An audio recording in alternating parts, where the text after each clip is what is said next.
नमस्कार, मैं प्रियंका। आप देख रहे हैं 4 PM। सुप्रीम कोर्ट के आदेश के बाद चुनाव आयोग अपने ही खेल में बुरी तरीके से फंसा हुआ नजर आ रहा है। आपको बता दें, हरियाणा में दाल में कुछ काला नहीं बल्कि पूरी की पूरी दाल ही काली है। और पूरा खेल तब एक्सपोज हो गया है जब कांग्रेस के प्रत्याशी के ठीक सामने चुनाव आयोग के अधिकारी ने ईवीएम खोल कर दिखाई है। आपको बता दें, लाइव ईवीएम में चोरी और धांधली को पकड़ा गया है, जिसके बाद से बवाल खड़ा हो गया है। मुख्य चुनाव आयुक्त राजीव कुमार सफाई देने को मजबूर हैं और पूरा का पूरा खेल एक्सपोज होता हुआ नजर आ रहा है। तो फिलहाल क्या हुआ है, क्यों हुआ है, मुख्य चुनाव आयुक्त राजीव कुमार ने क्या कहा है और मोदी सरकार ने कैसे पलटी मारनी है, आपको एक एक बयान सुनाएंगे, खबरें भी दिखाएंगे और इस पर चर्चा करेंगे। चर्चा करने के लिए हमारे साथ मौजूद हैं सुप्रीम कोर्ट के सीनियर वकील महमूद प्राचा जी। 4 PM पर स्वागत करते हैं और समझने की कोशिश करते हैं कि आखिर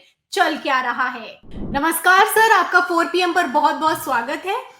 तो सर, डायरेक्ट सवाल पर आती हूँ। रिटायरमेंट के पहले ऐसा लगता है कि मुख्य चुनाव आयुक्त राजीव कुमार अपने ही बनाए जाल में बुरी तरीके से फंसते हुए नजर आ रहे हैं। पहले कहना था कि अगर कोर्ट हमें आदेशित करेगा तो हम ईवीएम के वोट और वीवीपैट की पर्चियों का मिलान कर देंगे। अब सर, जब कोर्ट ने आदेशित कर दिया है और कांग्रेस के प्रत्याशी जो कि हरियाणा की सिरसा की रानिया सीट से महज 4191 वोटों से हार गए थे, उन्होंने 4 लाख रुपए जमा कर दिया है, तो चुनाव आयोग भाग खड़ा हुआ है। चुनाव आयोग का कहना है कि जो असली ईवीएम है, जो हरियाणा की वोटिंग में इस्तेमाल हुई थी, उसके वोटों की रिकाउंटिंग हम नहीं करेंगे, बल्कि मॉक पोल होगा। मतलब कि 10-15 वोट डाले जाएंगे और उन वोटों को हम आपको वीवीपैट की पर्चियों से मिलाकर दिखा देंगे। अब ऐसे में आपको क्या लगता है सर, क्या हरियाणा में दाल में कुछ काला नहीं बल्कि पूरी की पूरी दाल ही काली है? पहला सवाल। और दूसरा सवाल सर यहाँ पर यह है कि क्या हरियाणा के चुनावों में जो ईवीएम इस्तेमाल हुई थी, उससे डेटा उड़ा दिया गया है? आखिर क्यों कोर्ट के आदेश के बावजूद चुनाव आयोग गिनती करने के लिए या फिर कि मिलान करने के लिए तैयार नहीं है सर? देखिए, ये जब तक हम किसी भी समस्या की जड़ तक नहीं जाएंगे, हम समस्या को सुलझा नहीं पाएंगे, ऐसा हम लोगों का मानना है, क्योंकि हम बाबा साहब डॉक्टर भीमराव अम्बेडकर के फॉलोअर हैं, अम्बेडकराइट हैं। तो इसमें चुनाव आयोग और अमित शाह जी और नरेंद्र मोदी जी और आरएसएस और बीजेपी पूरी तरीके से हरियाणा के हमारे ऑर्डर के बाद से पूरी तरीके से एक्सपोज हो चुके हैं। उन्होंने कानून ही बदल दिया, लेकिन वो कानून बदल के भी क्या कोई फायदा उठा पाएंगे उससे, या और फंस जाएंगे? ये अभी एक सवाल है जो अभी पूरा होना बाकी है। 20 तारीख को 6 हफ्ते पूरे हो जाएंगे उस हरियाणा हाईकोर्ट के कोर्ट के ऑर्डर के बाद। अभी तक चुनाव आयोग ने ऑफिशियली मुझे 90 की 90 सीटों पर वीडियोग्राफी देने की से मना नहीं किया अभी तक, आज तक भी। तो एक बात तो ये हो गई। तो उनके लिए कानून उनके पीछे लगा हुआ है, संविधान उनके पीछे लगा हुआ है और जेल उनके आगे, ये उन्हें नजर आ रहा है ठीक तरीके से, साफ तौर पे। जो सुप्रीम कोर्ट का ऑर्डर है, एक तो शायद उन्हें समझ में नहीं आया है, या समझ आके भी वो उसको जानबूझ के एक ऐसा माहौल और एक ऐसा प्लेटफॉर्म तैयार कर रहे हैं कि चुनाव आयोग की हेल्प की जा सके सच्चाई छुपाने में और इलेक्शन के रिजल्ट में गड़बड़ी करने में। ऐसा मैं इल्जाम कांग्रेस पार्टी के स्लीपर सेल्स पे डायरेक्टली लगा रहा हूं, और उसका सबसे बड़ा एग्जाम्पल सिरसा है। महाराष्ट्र में भी बहुत सारे लोगों से कांग्रेस पार्टी के स्लीपर सेल्स ने इस तरह की एप्लीकेशन दायर कराई थी कि आप बर्न्ट मेमोरी जो है उसको चेक कराने के लिए सुप्रीम कोर्ट के 26 अप्रैल के ऑर्डर के तहत अप्लाई करो, और उसमें लाखों रुपए जाने। ये तो इन्होंने कुछ ही सीटों के या कुछ ही पोलिंग बूथ के लिए, कुछ ही मशीनों के लिए 4 लाख रुपए जमा कराए। अगर 9 पोलिंग बूथ के लिए सर जमा करवाए थे और ये होना था, और जैसे पहली ईवीएम खुली और उसको रुकवा दिया जो कांग्रेस का प्रत्याशी, उसने कहा कि हमने इसके लिए पैसे थोड़ी ना जमा किए थे। जी सर। तो ये बात तो सबको पहले से पता थी। अगर आप मेरे पुराने इंटरव्यू देखेंगे तो मैं ये बात कह रहा था कि ये इस एक्सरसाइज को करने से ये 40-50 लाख रुपए महाराष्ट्र में खर्च कराएंगे, दूसरी जगह खर्च कराएंगे, उससे कोई लाभ नहीं होना है। मेरे पुराने इंटरव्यू साफ तौर पे हैं। ऑर्डर ने ये कभी कहा ही नहीं था कि मॉक पोल कराए जाएंगे, ऑर्डर ने ये कभी कहा ही नहीं था कि हम वीवीपैट काउंट कराए जाएंगे।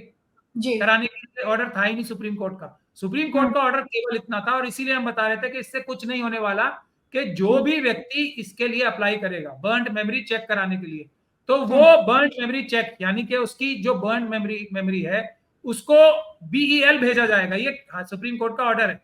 और BEL वाले चेक करेंगे कि ये सब कुछ ठीक ठाक है, इसमें कोई सॉफ्टवेयर में गड़बड़ी तो नहीं हुई है, जो SLU के माध्यम से जो मेमोरी बर्न की जाती है इसमें। तो इतना भर चेक करने के लिए ये काम हुआ था, और इन्होंने CU की मौका तलाश करके RSS, ये जो चुनाव आयोग के भ्रष्ट अधिकारी हैं और कांग्रेस के स्लीपर सेल्स ने उनको प्लेटर पर रख के मौका दिया कि आप उसका डेटा इरेज कर दो, ताकि हम जैसे लोग बाद में चोरी ना पकड़ सके चुनाव आयोग की। जो हमने अपनी कानूनी कार्रवाई कर रखी है ना चोरी पकड़ने की, उस पर पानी फेरने का काम किया, लेकिन अभी 9 सीटों पे किया है। लेकिन ये अपराध है जो चुनाव आयोग ने किया है। जी, अगर ये हो भी गया तो उससे क्या चुनाव रद्द हो जाएगा सिरसा का या किसी भी जगह का? नहीं। चुनाव रद्द होने का सिर्फ एक तरीका है, और वो है इलेक्शन पिटीशन लगाना, और वो स्लीपर सेल ने पूरी ताकत लगाई है। हरियाणा में भी लोगों को नहीं करने दिया, भूपेंद्र हुड्डा जी ने भी नहीं करने दिया अपने लोगों को। सिर्फ 20 के करीब पिटीशन फाइल हुई हैं। अगर बर्न्ड मेमोरी के रिजल्ट इनके हक में भी आ जाते सुप्रीम कोर्ट के आदेशों के हिसाब से, तब भी चुनाव रद्द नहीं होता। जाहिर सी बात है सर, हरियाणा का पूरा खेल एक्सपोज होता हुआ नजर आ रहा है, और ये खेल तभी एक्सपोज हो गया था जब आपने हाईकोर्ट से आदेश ले लिया था कि हरियाणा की 90 सीटों के CCTV फुटेज और फॉर्म 17C को प्रोवाइड कराया जाए। तो रातों रात नियम को कैसे बदल दिया गया, तभी समझ में आ गया था कि पूरा का पूरा खेल अब जाहिर हो चुका है। और सबसे बड़ी बात है, मुख्य चुनाव आयुक्त राजीव कुमार अब बुरी तरीके से फंसते हुए नजर आ रहे हैं। सर यहीं पर मैं एक और चीज पूछना चाहूंगी कि जो मॉक पोल है, इन लोगों को जब पैसे जमा किए गए कोर्ट के आदेश के तहत, गाइडलाइन के तहत कि आपको मिलान करना है, तो मिलान नहीं कर रहे, मॉक पोल करने लगे। और इसी तरह का मॉक पोल जब सर महाराष्ट्र के मार्कंडवाड़ी में हो रहा था, तब तो बड़ी दिक्कत हो गई थी। तब तो पूरा सिस्टम लगा दिया गया, कहा गया कि ये तो पूरी अवहेलना है, इस तरीके से मॉक पोल नहीं करवाया जा सकता है। तो तब कैसे गलत हो गया था और अब कैसे सही हो गया है, आपको क्या लगता है सर? बुनियादी तौर पे एक ही फर्क है दोनों में, मार्कंडवाड़ी और ये जो सुप्रीम कोर्ट के आदेशों के खिलाफ जाके इन्होंने ये जो प्रोसीजर निकाला है, जो सिरसा में इस्तेमाल किया है, पहली बार देखने में आया है। जी। दोनों में एक ही फर्क है बस, जो हमारी लड़ाई है, ये मशीनों का मॉक पोल करा रहे हैं। हाँ। ये EVM से मॉक पोल हो रहा है। पेपर मार्कंडवाड़ी में क्या हो रहा था? पेपर बैलेट से। पेपर बैलेट कराते ही तो जान हलक में आ जाती है हर एक बेईमान व्यक्ति की, जो चुनाव में धांधली घपलाबाजी कर रहा है ना, उस हर एक व्यक्ति की जान हलक में आ जाती है पेपर बैलेट का नाम सुनते ही। यही बस की है जो शायद मेरे ख्याल से किसी देश में ऐसे व्यक्ति को जो थोड़ी भी समझ रखता है इलेक्शन की, ना समझ में आया। इसमें कुछ है ही नहीं, अब कुछ बचा नहीं है। सर पिछली बार एक और चीज यहाँ पे ऐड ऑन करना चाहूंगी, जो आपने सर पिछली बार डाल दिया था ना, जो आपने को CCTV फुटेज चुनाव आयोग ने प्रोवाइड करवा दिया था, जिस पर हमने लगातार खबरें रिपोर्ट की हैं, इसीलिए इस बार ये लोग और भी ज्यादा हड़बड़ाहट में दिखाई दे रहे हैं सर।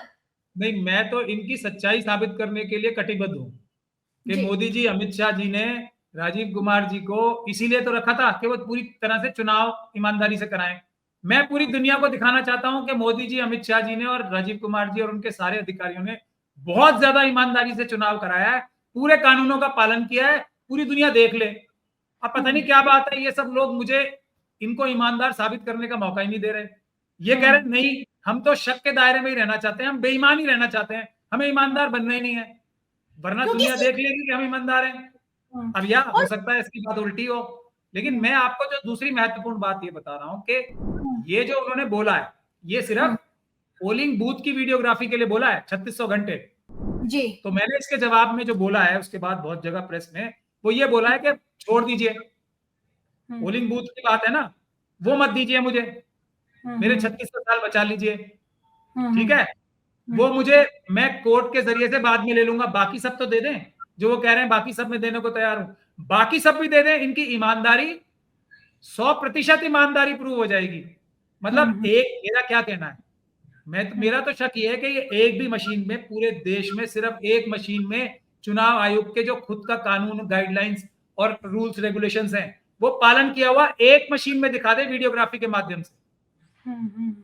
ये एक मशीन में भी नहीं दिखा पाएंगे, उससे डर रहे हैं ये। और अगर एक भी मशीन में नहीं दिखा पाएंगे तो आप समझ लीजिए चुनाव कितना निष्पक्ष, कितना ईमानदारी से और कितना स्वच्छ, साफ सुथरा हुआ है। सर ये बिल्कुल सही बात है सर। और आखिरी सवाल मैं आपसे लूंगी सर, सुप्रीम कोर्ट जाने की तैयारी है। कांग्रेस का कहना है कि जिस तरीके से इन्होंने रातों रात नियम को बदल दिया है और ये लोग सीसीटीवी फुटेज नहीं दे रहे हैं, इसके लिए हम सुप्रीम कोर्ट जाएंगे।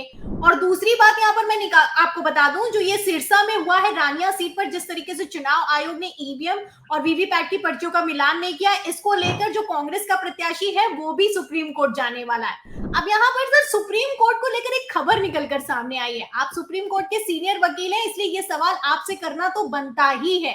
सर सवाल ये है कि सुप्रीम कोर्ट ने आदेश दिया था इलाहाबाद हाई कोर्ट को कि आपको जो अब्बास अंसारी है, मुख्तार अंसारी के बेटे हैं, उनकी याचिका पर सुनवाई करनी है। अब्बास अंसारी ने सर सुप्रीम कोर्ट में शिकायत की थी कि हाई कोर्ट हमारी सुनने के लिए तैयार नहीं है, हमारी जमीन पर बुलडोजर चलाया जा रहा है। इस पर सर सुप्रीम कोर्ट ने आदेश पारित करते हुए कहा कि इलाहाबाद हाई कोर्ट को इस केस पर सुनवाई करनी ही होगी। लेकिन इन सब के बावजूद सर इलाहाबाद हाई कोर्ट की हिम्मत देखिए कि उसने सुनवाई नहीं की है। अब इस पर सुप्रीम कोर्ट का सर जो बयान निकलकर सामने आया है वो सोशल मीडिया पर खूब वायरल हो रहा है। सुप्रीम कोर्ट ने कह दिया है कि पूरा का पूरा सिस्टम ही ध्वस्त हो चुका है। अब इस पर क्या कहेंगे सर?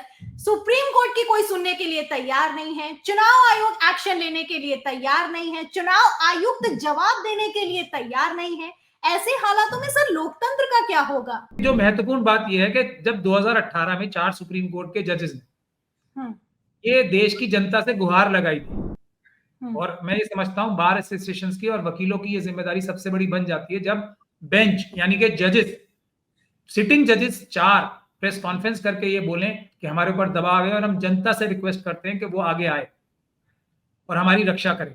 तो उस दिन के बाद से मैं तो इतना ज्यादा एकदम उद्वेलित हो गया था और दुखी हो गया था कि मैंने ये प्रण कर लिया था कि ये हमें जुडिशरी को बचाना ही बचाना है, हर हालत में बचाना। इसीलिए हम सुप्रीम कोर्ट और अलग अलग हाई कोर्ट के साथ सॉलिडेरिटी में बहुत सारे हमने मार्चेस भी निकाले कि हम किसी भी आरएसएस, किसी भी बीजेपी और किसी भी अन्य दबाव में जो भी लेने की कोशिश करेगा सुप्रीम कोर्ट को, हम उसके सामने दीवार बन के खड़े रहेंगे। भारत देश के लोग, मिशन सेफ कॉन्स्टिट्यूशन के लोग दीवार बन के सुप्रीम कोर्ट की रक्षा करने देश की जनता की तरफ से खड़े रहेंगे।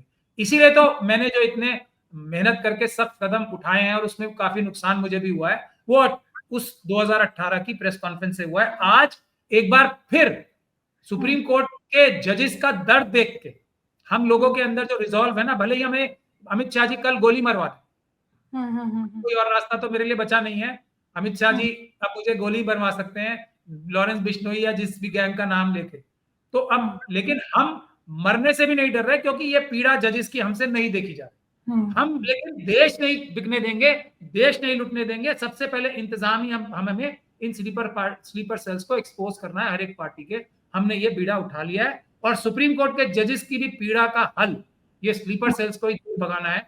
एक बार लीडरशिप अपने वर्कर्स के साथ सड़कों पे आ जाए तो आरएसएस और बीजेपी के झूठ के पैर नहीं होते। फिर ईवीएम जाएगा, पेपर बैलेट से चुनाव शुरू होंगे और आप देखेंगे कि आरएसएस और बीजेपी का पॉलिटिकल सुपड़ा ही साफ हो जाए। बिल्कुल सही बात है सर हर जगह दबाव दिखाई दे रहा है। पता नहीं इतनी हिम्मत कहां से आती है कि हाई कोर्ट सुप्रीम कोर्ट का आदेश मानने के लिए तैयार नहीं है। इतनी हिम्मत कहां से आती है कि हाई कोर्ट का सिटिंग जस्टिस कह देता है कि मुसलमान कठमुल्ला हैं, देश के लिए घातक हैं और ये देश अब बहुसंख्यकों के हिसाब से चलेगा।